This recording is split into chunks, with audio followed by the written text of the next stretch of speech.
외래에 딱 오게 되면 환자가 벌써 바깥쪽을 이렇게 만지면서 오거든요. 아프다 그러면서.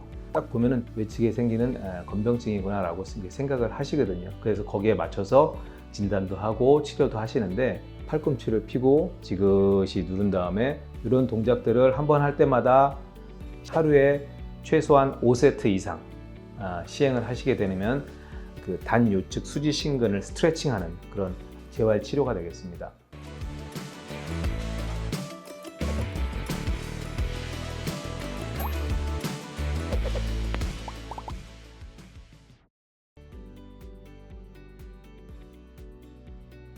다음으로는요, 우리가 이제 조금 더 올라가서 팔꿈치 쪽에 생기는 질환에 대해서 말씀을 드려보겠습니다. 골프 치시는 분들이나 테니스 치시는 분들, 운동하시는 분들은 뭐 제가 볼 때는 다른 건 몰라도 테니스 엘보우다, 골프 엘보우다 이렇게 들어보신 분들이 굉장히 많으실 거예요. 근데 그게 뭔가요? 이렇게 물어보시는 분들도 있고 아시는 분들도 있을 겁니다. 그래서 그 부분에 대해서 조금 자세하게 좀 말씀을 드려보도록 하겠습니다. 그래서 골프를 치시는 분들이나 아니면 테니스를 치시는 분들, 먼저 테니스를 치시는 분들한테 잘 걸린다 그래서 테니스 엘보우라고 하는, 우리가 소위 얘기하는 외측 상과염이라고 하는데요, 염증이라고 얘기하기에는 조금 무리가 있습니다. 왜냐하면 이게 이제 과학적으로 증명이 된 게 염증이 생기는 게 아니라 인대에 콜라겐의 이상으로 해서 생긴다 그래서 이거를 건병증, 건에 생기는 병증이다 이렇게 얘기하는 게 정확한 명칭이 되겠습니다. 그래서 신근건병증 그렇게 얘기하고요. 그 다음에 내측에 오는 거는 우리가 굴곡은 회내근의 건병증이다 이렇게 얘기를 하시는 게 맞겠습니다. 중요한 건 염증이 아니다 이렇게 알고 계시면 되겠고요. 먼저 우리가 외측에 생기는 외측 신근 건병증에 대해서 얘기를 들어보도록 하겠습니다. 팔꿈치 외측이 아팠을 때 우리가 가장 많이 볼 수 있는 질환이 테니스 엘보우라는 거고, 신근 건병증. 두 번째로는 외측에 상완골 근처에 있는 그 활액막이라고 있어요. 그 활액막이라는 건 뭐냐면 우리가 관절을 보호하기 위해서 이렇게 쌓여 있는 막인데, 그게 이제 우리가 안에서 오히려 염증이 생기게 되면은 거기가 부풀어 오르면서 아프고 그렇게 되는 거거든요. 그래서 그게 활액막염이 생길 수가 있고요. 세 번째로는 요골신경이라는 게 이쪽 뒤쪽으로 지나가는데요. 그래서 그 요골신경이 후방 쪽으로 골간신경으로 가면서 이게 포착이 되는 경우, 눌린다는 거죠. 그래서 생기는 그런 요골신경 증후군이라는 게 있어요. 그래서 그런 거 세 가지가 감별을 해야 될 질환들인데, 그 중에서도 가장 많이 외래에서 볼 수 있는 거는 조금 전에 말씀드렸던 신근건병증이다. 거기 특히 테니스 엘보우라고 하는 병이 가장 많이 되겠습니다.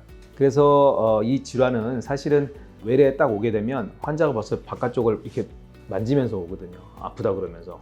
그럼 벌써 의사 선생님들이나 같은 경우는 딱 보면은 외측에 생기는 건병증이구나 라고 생각을 하시거든요. 그래서 거기에 맞춰서 진단도 하고 치료도 하시는데, 외래에 딱 들어오면서 환자분이 딱 바깥쪽 팔꿈치를 잡고 들어오면서 여기가 아파요. 근데 거기에 이제 튀어나온 뼈가 있어요. 우리가 융기가 된 뼈가 있는데, 그 뼈가 아픈 게 아니라 바로 그 밑에 한 1cm에서 2cm 밑에 우리가 거기에 생기는 인대가 단요측 수지신근이다 이렇게 얘기하거든요. 굉장히 어렵죠.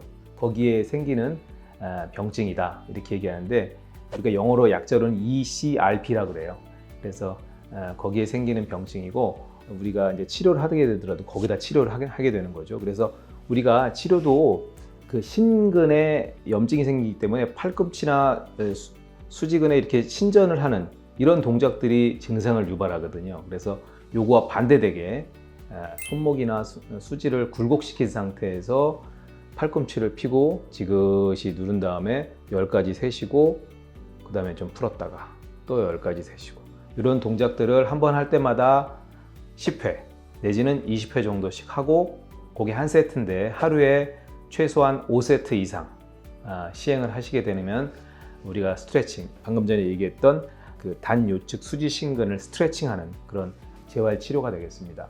그래도 낫지가 않는다 그랬을 경우에는 우리가 약물 치료를 해야 되고요. 그 다음에 우리가 이제 소프트 티슈 테라피라 그래가지고 연부 조직 치료라는 게 있어요. 그래서 우리가 그 아까 조금 얘기했던 단요측 수지신근의 근막 장력을 쭉 줌으로써 거기에 치료를 좀 해볼 수가 있고요. 또 하나는 허혈성 압박이죠. 그래서 거기 제가 말씀드렸던 그 부분에다가 지그시 눌러가지고 뗐다가 해서 피가 좀 안 통하게 했다가 다시 통하게 하고 이런 식으로 해서 소프트 티슈를 갖다가 조금 만져주는 그런 치료 방법들이 있습니다.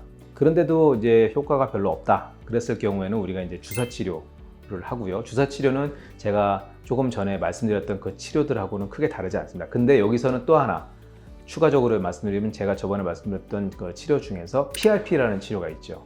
팔꿈치 내치기건 외치기건 이렇게 건병증이 생겼을 경우에는 우리가 PRP 치료가 보험으로 커버가 되면서 치료를 할 수 있기 때문에 PRP가 굉장히 좋은 치료가 되고요. 제가 외래에서 오신 분들을 이 PRP 치료를 해보니까요. 효과가 다른 주사 치료보다 효과가 훨씬 더 좋은 것 같습니다. 그리고 부작용도 많지 않고요. 그래서 PRP 치료를 조금 해보는 것도 좋은 방법인 것 같습니다. 그 다음에 이제 우리가 잘못 알고 있는 게 우리가 이제 팔꿈치 부분이 아프니까 여기다 보호대를 하는데 팔꿈치를 그 아픈 부분에다가 차시는 분들이 있어요.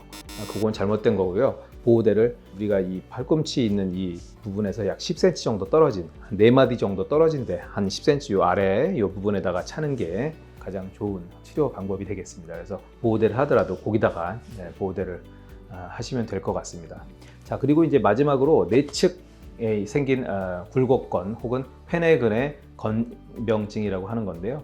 이것도 사실은 뭐 치료는 지금 방금 말씀드렸던 신근 건병증하고 다르지 않은데 단 하나 다른 거는 운동을 하실 때 스트레칭을 할 때 아까 신근 건병증이 생겼을 때는 굴곡을 해서 스트레칭을 해줬는데 요거는 반대로 굴곡했을 때 생기는 병이기 때문에 굴곡을 하지 마시고 신전을 하신 다음에 똑같이 팔꿈치 피시고 그렇게 해서 운동을 하면서 치료를 해볼 수 있겠습니다.